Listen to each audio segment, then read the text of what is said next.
నెల్లూరు ప్రభుత్వ పెద్ద ఆసుపత్రిలో అత్యంత దారుణమైన సంఘటన వెలుగుచూసింది. సకాలంలో వైద్యం అందక డ్యూటీలో వైద్యులు అందుబాటులో లేకపోవడంతో తేజస్విని అనే యువతి ప్రాణాలు కోల్పోయింది. కార్పొరేట్ ఆసుపత్రిలో వైద్యం చేయించుకునే స్తోమత లేక ప్రభుత్వ దవాఖానాకు వస్తే శవాన్ని చేతికిచ్చారంటూ మృతురాలి కుటుంబ సభ్యులు ఆసుపత్రి ముందు తీవ్ర ఆందోళన దిగారు.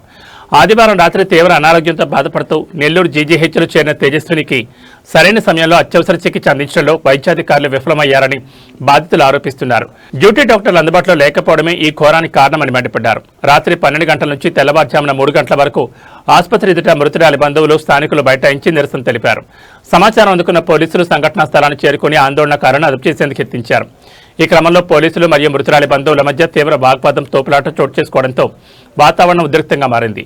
నిర్లక్ష్యంగా వ్యవహరించిన డాక్టర్లపై కఠిన చర్యలు తీసుకోవాలని, తమకు న్యాయం చేయాలని కుటుంబ సభ్యులు డిమాండ్ చేస్తున్నారు. ప్రభుత్వ ఆసుపత్రిలో జరిగిన ఈ సంఘటన స్థానికంగా తీవ్ర కలకలం రేపింది.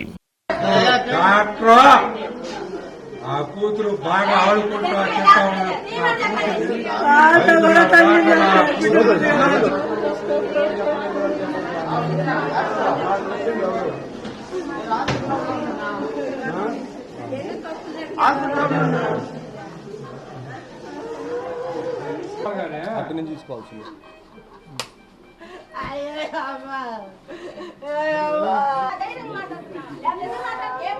నా కాడ రిపోర్ట్ తో సహా ఉంది.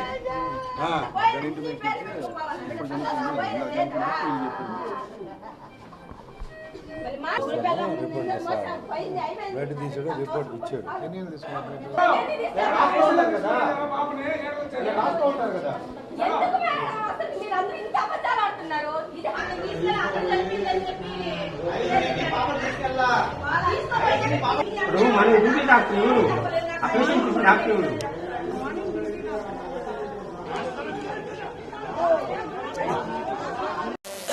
నా బిడ్డ నాకు వస్తుంది అయ్యా,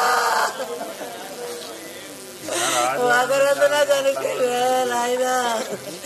గవర్నమెంట్ హాస్పిటల్ వాళ్ళకి జీతాలు ఇచ్చేది మనుషులే చెప్పడానికి అయ్యా. నా మనరాలు అట్లా వస్తుంది నాయన నాకు.